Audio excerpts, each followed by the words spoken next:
seal the gaps to ensure that we make our homeland safer than it has been before. Thank you.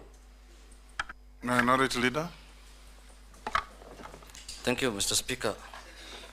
Mr. Speaker, I would like to ask the nominee, Professor Abraham, that, Mr. Speaker, Mr. Chairman, he is one of the two people who have been reappointed to the cabinet to the same docket that they were serving previously, the last 2 years. I want to ask you a question, Professor, that what do you think makes you feel that you can serve in that docket again? Because why I'm asking that question is because if you look at what happened in the last 2 months in this country, the demonstrations and the kind of thing that happened, in my view, you look like somebody who was lost. Your presence was not being felt. Your omnipresence was not being felt, if I may say so, because you could see abductions were happening, human rights abuses were happening, but the minister's voice was not being heard in that situation. What do you think, what makes you think that you can serve again in the same docket? But the next question is that you have also seen widely, you have been widely accused the last 2 months or the last 1 year that you've presided over human rights abuses from time you've been appointed CS till last month. Particularly what happened, for example, on 25th of July 2024. And also during the Azimio demonstrations last year. More than 75 Kenyans lost their lives. And last month also, more than 50 Kenyans lost their lives. So there's a feeling that the National Police response to protest is stuck in the old way of doing things. So the question is, to what extent do you think ministerial responsibility for the brutality meted on Kenyans by security organs? At what level do you think you can take responsibility for that? What new ways are you going now to do to stop that? So my question is, in spite of all these abuses that have happened, in spite of all the problems that Kenyans have encountered, what is this new idea that you will employ this time if you are approved by this House? Because one of the things we are looking at, Professor, Chairman, is the suitability of the person to hold that office. What makes you think you are suitable in spite of all those problems that you have encountered the last 2 months? Thank you, Chair. Professor, proceed. Thank you, Mr. Speaker, sir, and honorable members. I was in office for 21 months, 623 days. I can account for each and every day of my stay in office. I woke up every day, and my focus has been to ensure that our country is safe. I have risen before dawn every day, including Sundays, and gone to sleep very late, simply because of the demands of our homeland security. I believe that I am suitable for reappointment because during those 21 months, during those 623 days, I have been able to keep the country fairly safe, especially in the fight against terror. Previously, we had an escalation around 2021-2022 of terror attacks in northern Kenya and the Boni Enclave. And in the past 2 years, approximately, we've had stability in northern Kenya and Lamu.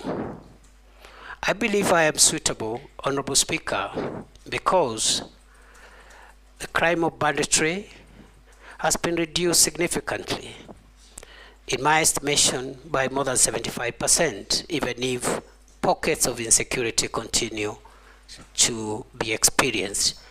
And we do know where the gaps are and what needs to be done to even bring this problem to a complete end. Mr. Speaker, I have visited all the 47 counties, some of the counties numerous times. I've been to Lamu 21 times in 21 months. I've been to Samburu 8 times. I've been to Baringo 13 times. I've been to many other counties. And therefore, I have not been lazy. I've been diligent. And I've conducted myself within the parameters of Article 73, which requires me to conduct myself in a manner that brings honor to the nation and dignity to the office I hold.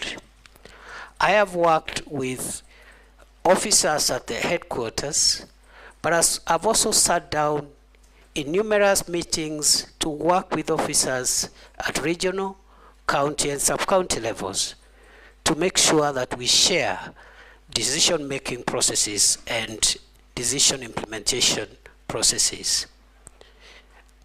I believe, Mr. Speaker, the question has been directed to the events of the recent weeks. And I want to respond as follows. That the reason that I didn't talk every day is because the events the Honorable Member is referring to were mainly operational issues. The work of the Minister, the Cabinet Secretary for Interior, as envisaged in Article 245 of the Constitution, is to give the organs of national security that fall under that ministry policy direction and policy guidance, and in particular because we are talking about the police. Mr. Speaker, the police is under independent command, Article 245, paragraph 2. There are only two people who can give the Inspector General of Police directives. First, the Cabinet Secretary for Interior, but only on policy issues. Number two, the the Director of Public Prosecutions in matters in investigations of criminal activities. Other than that, operational matters are handled by the command of the National Police Service, and therefore the Minister doesn't give operational directives. We have communicated the policy during my time in office, the policy of the Kenya Kwanza administration on policing, which includes zero tolerance on extrajudicial killings, zero tolerance on abuse of human rights, and restraints in the use of force. Limited only, the use of force being limited only to cases contemplated in the Constitution and the National Police Service Act and the schedule thereto in the defense of life of the officer or the life of the people of Kenya. Therefore, it is unfortunate that during a recent protests, we witnessed the death of 42 Kenyans.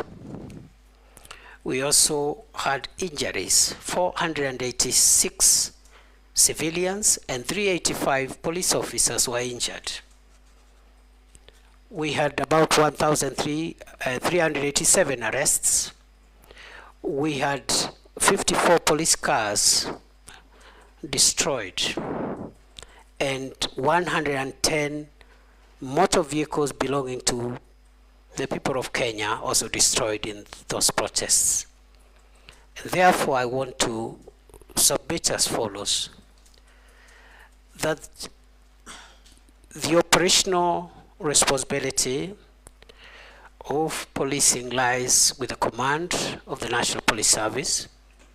It is my estimation that on a broader scale of things, generally, the police tried their best to protect the country against mobs of criminals, arsonists, and other dangerous people, including those who visited Parliament and wanted to kill parliamentarians and other people.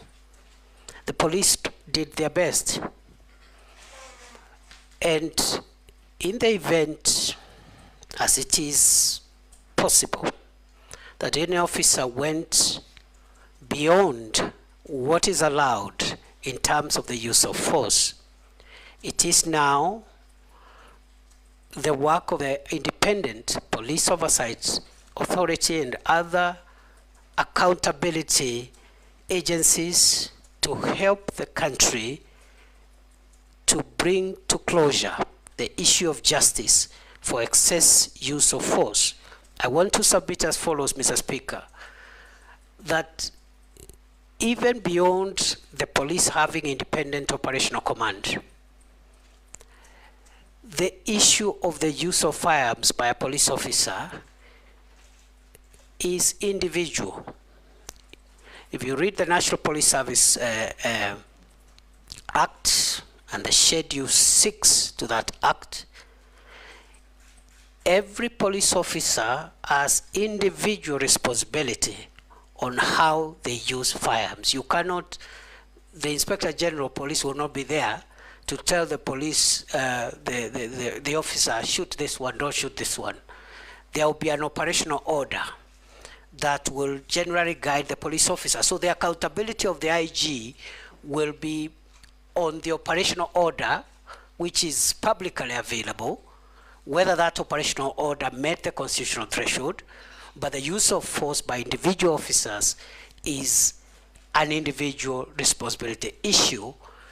Other than that, I commend generally those officers who tried their best in very difficult circumstances to help the country come to terms with what happened, and hope and will see to it, if I am reappointed, that the accountability for those who violated the law is pursued conclusively. I submit.